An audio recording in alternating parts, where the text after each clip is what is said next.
எல்லாரும் கொஞ்சம் சும்மா இருங்களேன். அவர் தான் பேசிட்டு இருக்காருல்ல. அம்பலம் சார், நீங்க உட்காருங்க.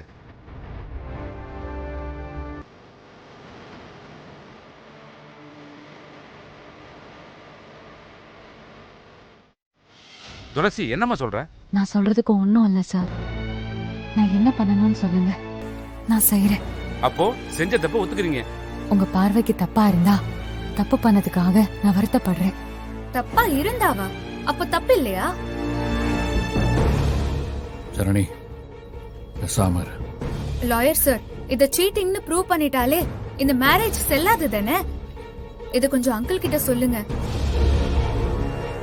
ஏன் டிவோர்ஸ்க்கு வெயிட் பண்ணணும்? செல்லாத மேரேஜ்க்கு இந்த டிவோர்ஸ் அவசியமா?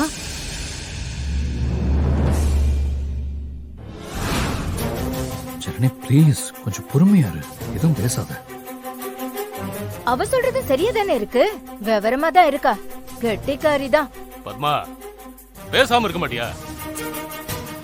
சார், துளசியால எந்த பிரச்சனையும் வராது. மத்தவங்களோட திருப்திக்காக தான் இதெல்லாம். என்ன பண்ணணும்னு நீங்களே சொல்லுங்க. பரவாயில்ல, என்னதான் பண்ணாலும் நம்பிக்கையா இருக்கீங்க. அம்பலம் சார், மியூச்சுவல் டிவோர்ஸ்க்கு அப்ளை பண்ணிடுறேன். அதாவது 2 பேரும் விரும்பி விவாகரத்து கேட்டா அது சீக்கிரமா கிடைக்கும்.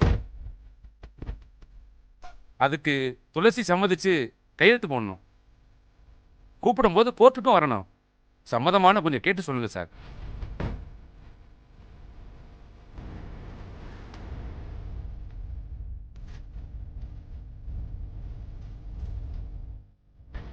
எங்க கையெழுத்து போடணும்?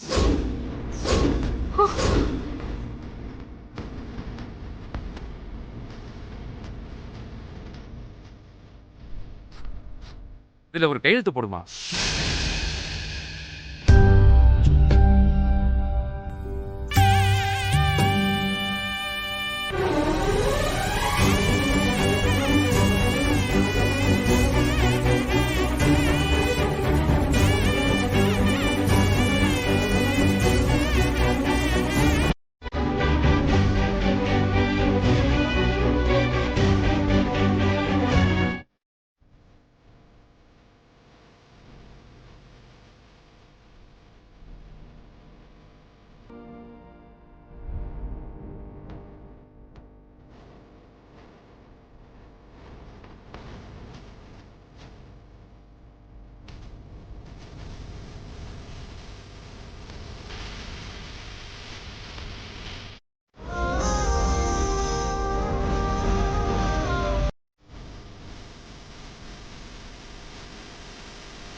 அம்பலம் சார், அப்ப நான் வரேன் சார். வாங்க சார்.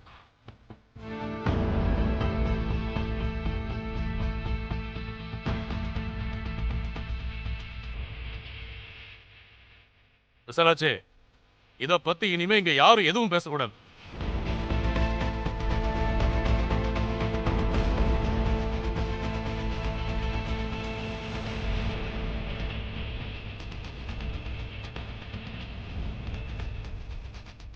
ஜனனி, ஆ? கங்க்ராட்ஸ். தேங்க்ஸ்.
துளசி அண்ணி தாம்மா என்ன காப்பாத்துனாங்க.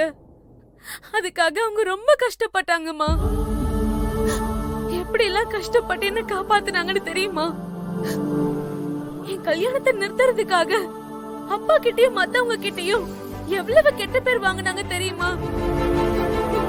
அவங்க காசுக்காகவோ பணத்துக்காகவோ இல்ல நம்ம சொத்துக்காகவோ ஆசைப்பட்டு வந்த மாதிரி தெரியலம்மா. ஏதாவது சொல்லி துளசி அண்ணிய போக விடாம தடுங்கம்மா. எதை வச்சு நீ சொல்றது? என்ன சொல்லி போக வேண்டாம்னு சொல்றது?